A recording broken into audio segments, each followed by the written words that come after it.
looking for my gloves. Hold on. So the soap's ready. I don't think I need these, but I'm just going to put them on because safety first, right? So it's been a while. Welcome back if you saw the first video. And if you're just joining me, my name is Bria. I like to make soap, and this is the easiest soap that I've ever made.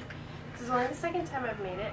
This is the laundry soap that I use and I shred to use, and I mix in borax and washing soda, and then I use that in the machine. And it's good for HE machines and regular machines and all that too. So they're very easy to make. And if you'd want a written copy of the recipe, I can give you the original website where I got it. And from there you can make your own. You can change it the way you want. Add your own oils and stuff. This has worked great, and I use it to wash diapers. I haven't really tested it as far as, like, you know, whitest whites and all that, but that part isn't as a big deal to me. But we don't have a lot of stains in our diapers, so that says something right there. So anyways, I'm going to go ahead and see if I can get you closer so you can see what it looks like. I haven't really done much. I did stir it a couple times since the last video, but I really didn't do anything. If you saw the last video, I mean, I just didn't touch it since then. So there you go. It kind of puffed up. Still smells good. You can tell it's kind of dry on top. I'm just going to give it a little stir. I probably should be. This is called a hot process or warm process soap. I normally do cold process, which wouldn't use a slow cooker. It would just be on the stove top.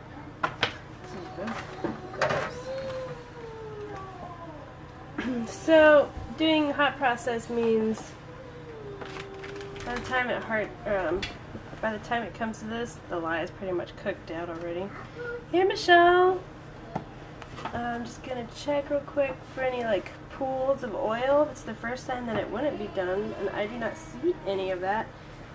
It kind of looks like Vaseline. That's a good description of when it's done. And I told you I had a pH meter, so I'm gonna go ahead and pull that out just to be extra sure.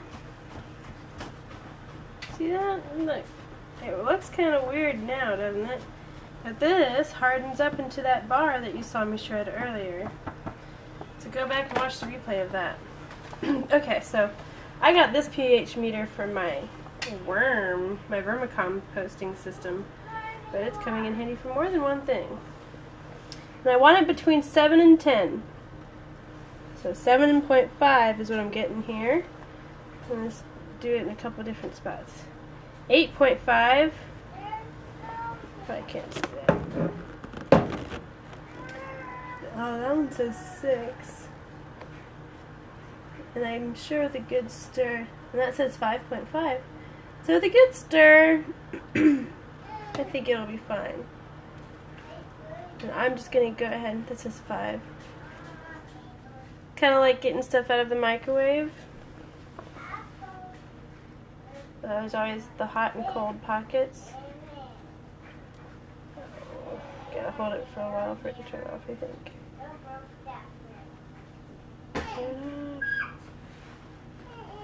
There it goes. So, just gonna scoot you back here. Alright, you can still see what's going on. Wait.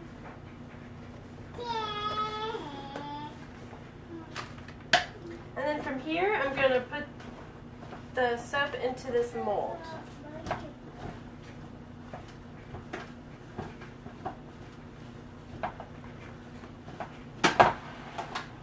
And then I would normally leave it out, but I am in a hurry. We need to leave tonight. So I'm going to stick it in the fridge. And as soon as it's hard, I'm going to cut it out. With cold processed soap, you have to let it sit for at least 24 hours before doing anything like that. Hi, Mackenzie.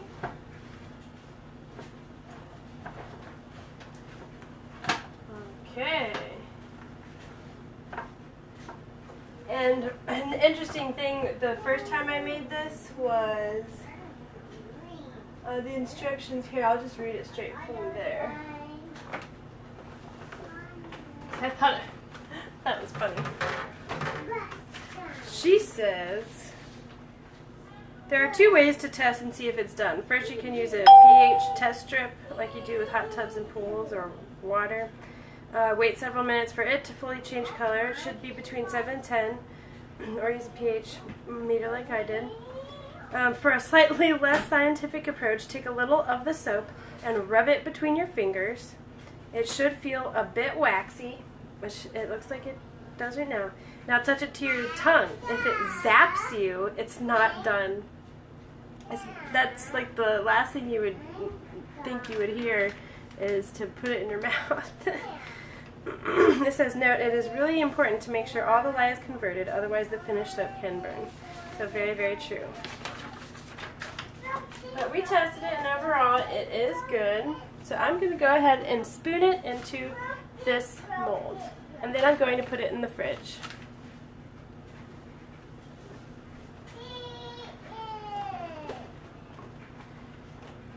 And because I am spooning it and things will be moving, I'm going to put my face shield on too. Hey Gina, what's so funny, girl?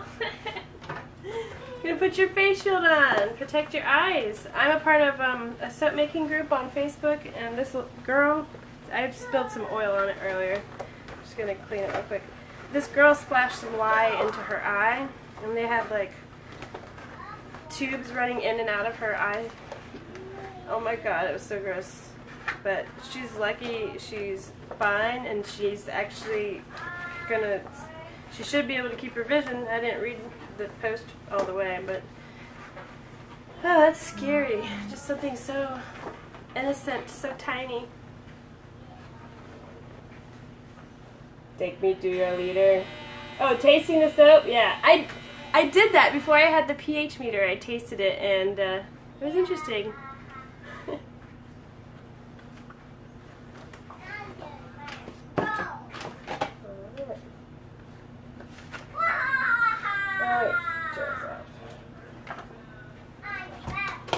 Unplug it.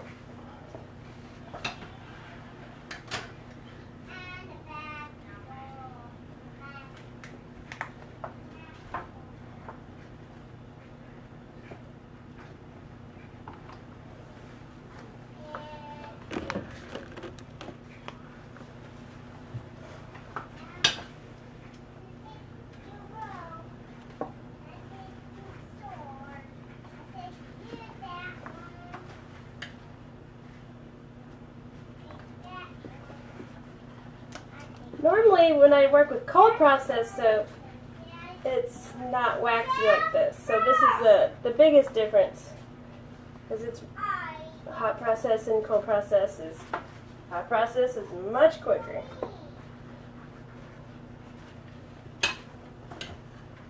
I'd much rather do cold process. So I think the next time I do this, I will do a cold process soap. Because this kind of feels like cheating. It's like driving an automatic car instead of a manual. I'd much rather drive a manual. Hey Carla, thanks for joining me again. So, soon I hope to see videos of Carla making her own soap. The first batch of soap I made, I got the recipe online. I hadn't even read a single book, and I didn't know anything about, safety measures or anything. I don't even think I wore gloves for that first experiment. Thank goodness I didn't have any problems that time. And then I started going to the library and checking out soap making books from there. I'm a really fun lady to follow is, she calls herself the Soap Queen. The company is called Brambleberry. She's got great ideas. She just uses some ingredients that I don't agree with.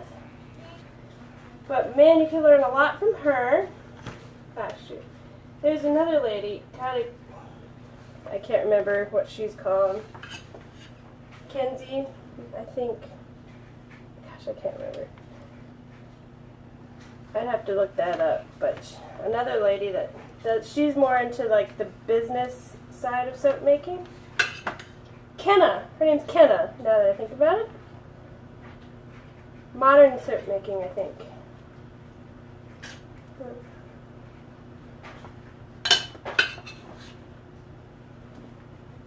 And so, still keep this away from kids or pets or anyone that doesn't know any better, because it's still hot and it'll get even more hot once I cover it up. And whatever design I do right here on the top is what it's going to dry up to look like. So this is the fun part where you can really make it your own, other than adding herbs and stuff. It doesn't have to be perfect. So I think that's good. I mean, it's almost completely full here. And then that'll just rinse out.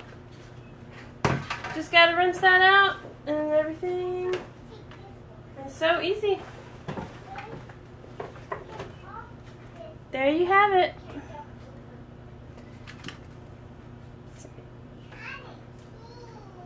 That is heavy, very heavy stuff there. And I'm going to clear out a space in my fridge, tuck it in there, and hopefully by the time my husband gets home from work and we're packed and ready to go, we're going to go camping. Hopefully it's not raining up in New Jersey this weekend. Otherwise we'll be in a hotel. But I don't know. Camping in the rain is kind of fun too. We'll see what happens. But don't know where I was going with that.